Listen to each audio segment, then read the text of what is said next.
আইন অনুযায়ী ও বিশ্বস্ততার সহিত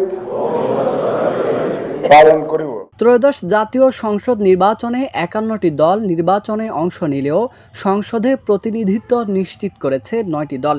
এর মধ্যে ৪টি ইসলামী দল মিলিয়ে মোট ৭২টি আসনে জয় পাওয়ায় ধর্মভিত্তিক রাজনীতির উপস্থিতি এবারের সংসদে বিশেষভাবে নজর কেড়েছে।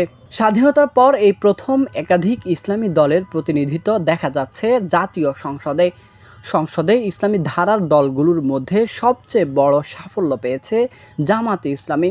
দলটির নির্বাচিত ৬৮ জন সংসদের মধ্যে অন্তত ২০টি আসনে মাদ্রাসা শিক্ষিতরা জয় লাভ করেছে। পাশাপাশি বাংলাদেশ খেলাফত মজলিস পেয়েছে ২টি আসন।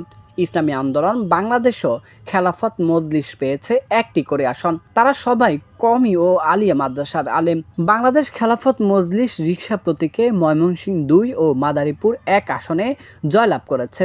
খেলাফত মজলিস দেয়ালগড়ি প্রতীকে জয় পেয়েছে সিলেট ৫ আসনে। ইসলামী আন্দোলন বাংলাদেশ হাত পাকা প্রতীকে জয়ী হয়েছে বরগুনা ১ আসনে। মাদারীপুর ১ আসনে মাওলানা সাইদ উদ্দিন আহমেদ হানজালা, ময়মনসিংহ ২ আসনে মাওলানা মোহাম্মদুল্লাহ, সিলেট ৫ আসনে মুফতি আবুল হাসান এবং বরগুনা ১ আসনে মাওলানা অলিউল্লাহ নির্বাচিত হয়েছে। তারা সবাই কওমি আলেম।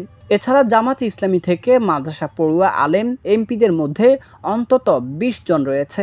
তারা হলেন মাওলানা মুফতি মোহাম্মদ আমির হামজা, মাওলানা আফজল হোসেন, মাওলানা তাজউদ্দিন খান, মাওলানা নাজমুল হুদা, মাওলানা মোহাম্মদ আবুল কালাম আজাদ, মাওলানা সালাউদ্দিন, মাওলানা মোহাম্মদ জহিরুল ইসলাম, ডক্টর মাওলানা মোহাম্মদ কেরামত আলী, মাওলানা মোহাম্মদ নুরুল ইসলাম, মাওলানা মোহাম্মদ আবু তালিব, ডক্টর মাওলানা মোহাম্মদ শফিকুল ইসলাম, ব্যারিস্টার মাওলানা মোহাম্মদ নাজিবুর রহমান, মাওলানা মোহাম্মদ আব্দুল আলিম, মাওলানা মোহাম্মদ আজিজুর রহমান, হাফেজ মোহাম্মদ রাশেদুল ইসলাম রাশেদ, মুফতি মুহাদ্দিস মোহাম্মদ আবুল মালেক, মুহাদ্দিস হাফেজ মাওলানা মোহাম্মদ রবিউল বাশার, মাওলানা মোহাম্মদ রফিকুল ইসলাম খান, মাওলানা নুরুল আমিন,